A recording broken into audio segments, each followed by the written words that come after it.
That's funny that you say that. I remember one of your most popular classes at Bass U is about a spinnerbait, obviously, and you talk about Uncle Charlie, and Hmm.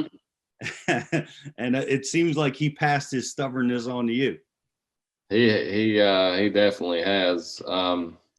Yeah, I don't know. I mean, I run with Edwin for a lot of years, and he was the direct opposite. I mean, he could change just boom, and he could go from flipping to throwing a spinning rod and go a totally different direction. And it's hard for me to do that. I'm just a stubborn person, and I don't know what it is, but I think it's I can look back and think of some events that I would not have won. My first one at Hartwell, I would not have won if I hadn't been stubborn. I probably wouldn't have won this past week if I hadn't been stubborn. But then you look, well, I might have won the classic, but you just never know. And the amount of wins that I've had so far, I mean, I could never win again and be happy. I mean, at the end of all of it. So Right. uh, hopefully there's a few more trophies left. Hopefully some bigger trophies than I have, but it's been good. Well, So that stubbornness, you said it. I mean, it leads you into the winner's circle or it leads you away. And yeah, it gets you to both places, and you never know which way it's going to go. yeah, it's a double-edged sword for sure. You got to take the good with the bad and the bad with the good. So uh, yeah, it's crazy. I mean, people don't realize, and before the last day of this past event, I actually sat down and I was kind of thinking about staying close and just fishing, release fish like everybody else, and not everybody else, but most of the top 10, and just something told me that it wasn't going to work out. Like I got to go back, and I think the biggest thing is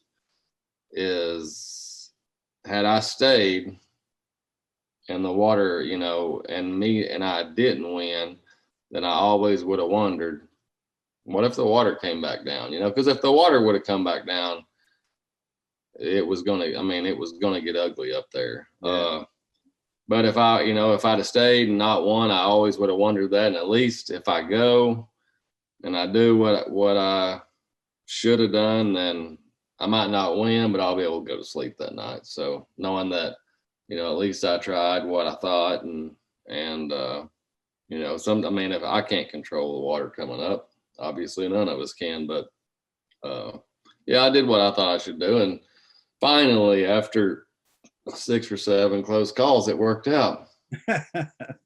Well, it was a great kind of comparison, right? Because Brock uh, made you guys were both making long runs, Yeah, and you both patterns appeared to be fading.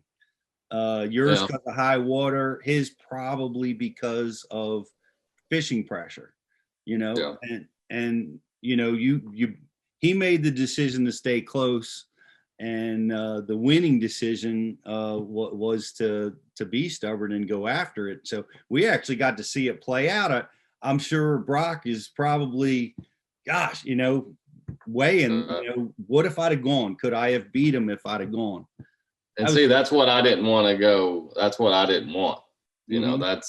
I did not want that. I wanted to do what I thought I should do, and which that's probably what he thought he should do. That's probably what he thought gave him the best chance to win, was to stay close. And I'm telling you, more times than not, he probably made the right decision to stay close. It was just something weird that day that they didn't bite around there. I don't know if it was that Sabine water finally getting down there and slowing the tide down or what, but uh, I was my area was getting good.